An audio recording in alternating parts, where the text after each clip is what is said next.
MLA Prakash Goud పై రాజేంద్రనగర్ నియోజకవర్గం BRS party incharge Karthik Reddy hot comments చేశారు. దమ్ముంటే ఎమ్మెల్యే పదవికి రాజీనామా చేసి మళ్లీ పోటీ చేయాలని సవాల్ చేశారు. కాంగ్రెస్ పార్టీలో చేరిన రోజే ప్రజలు మిమ్మల్ని తిరస్కరించారని విమర్శించారు. పార్టీ మారలేదని చెప్తున్నారు. మరి బీఆర్ఎస్ కార్యక్రమాలకు ఎందుకు హాజరు కావడం లేదని ప్రశ్నించారు కార్తిక్ రెడ్డి.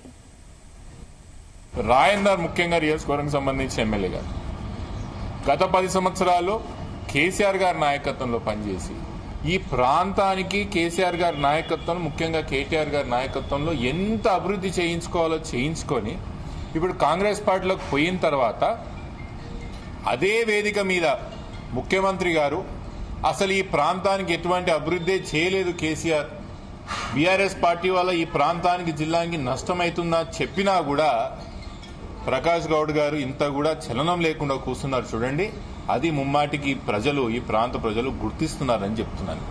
4 సార్లు ఎమ్మెల్యేగా గెలిచిన ప్రకాష్ గౌడ్ గారు మన నియోజకవర్గం ప్రజలకు ఇచ్చిన గౌరవం ఏంటంటే కనీసం మా ఎమ్మెల్యే గారు ఏ పార్టీలో ఉన్నారు అని చెప్పుకునే ధైర్యం కూడా ఎమ్మెల్యేకి లేకుండా పోయింది. చూడండి, అది రాజేందర్ నియోజకవర్గం సంబంధించిన ప్రజలకి, మన ప్రాంతానికి సంబంధించిన మనందరికీ కూడా చాలా దౌర్భాగ్యమైన పరిస్థితి అని చెప్తున్నా. సిగ్గుచేటు. పార్టీ మారినప్పుడు ధైర్యంగా చెప్పేటట్టు ఉండాలి. పార్టీ మారినప్పుడు ఎందుకు మారినామని చెప్పేటట్టు ఉండాలి. పోయినం వల్ల ఏమైనా లాభమైందా? దాదాపు సంవత్సరం అయింది ఈరోజు ప్రకాష్ గౌడ్ గారు అధికార పార్టీలోకి చేరి, లేదా అధికార పార్టీ ఒక సంచలన చేరి ఏ ఒక్క రూపాయి అదనంగా తీసుకొచ్చిర్రా అంట. నేను ప్రకాష్ గౌడ్ గారు స్పష్టంగా ఒక విషయం చెప్పాలి. మొన్న ముఖ్యమంత్రి గారు వచ్చి ఏ ప్రాంతానికి ఏం మంచి జరగలేదు, బీఆర్ఎస్ పార్టీ వల్ల నష్టం జరిగిందని చెప్పినప్పుడు ఈయన ప్యాంప్లెట్లు వేసింది ప్రకాష్ గౌడ్ గారు. ఇన్ని 100 కోట్లతో అభివృద్ధి జరిగింది, ఇన్ని 1000 కోట్లతో మేము పని చేసినాం, ఇది చేసినాం, అది చేసినామని అదన్నా అబద్ధమని ఒప్పుకోండి. అదన్నా అబద్ధమని ఒప్పుకోండి, లేదా ముఖ్యమంత్రి గారు మాట్లాడుతుందని అబద్ధమని ఒప్పుకోండి. కానీ అబద్ధం సంవత్సరానికి ఒకసారి మారదు ఎమ్మెల్యే గారు.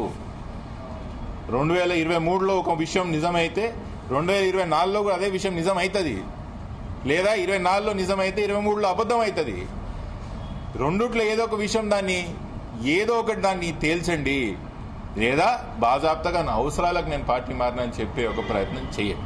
రాజేందర్ ముఖ్యంగా నియోజకవర్గం సంబంధించిన ఎమ్మెల్యే గారు గత 10 సంవత్సరాలు కేసీఆర్ గారి నాయకత్వంలో పనిచేసి ఈ ప్రాంతానికి కేసీఆర్ గారి నాయకత్వం ముఖ్యంగా కేటీఆర్ గారి నాయకత్వంలో ఎంత అభివృద్ధి చేయించుకోవాలో చేయించుకొని ఇప్పుడు కాంగ్రెస్ పార్టీలోకి పోయిన తర్వాత అదే వేదిక మీద ముఖ్యమంత్రి గారు అసలు ఈ ప్రాంతానికి ఎటువంటి అభివృద్ధి చేయలేదు కేసీఆర్, బీఆర్ఎస్ పార్టీ వల్ల ఈ ప్రాంతానికి జిల్లాకి నష్టమవుతుందా చెప్పినా కూడా ప్రకాష్ గౌడ్ గారు ఇంత కూడా చలనం లేకుండా కూర్చున్నారు. చూడండి, అది ముమ్మాటికి ప్రజలు, ఈ ప్రాంత ప్రజలు గుర్తిస్తున్నారని చెప్తున్నాను.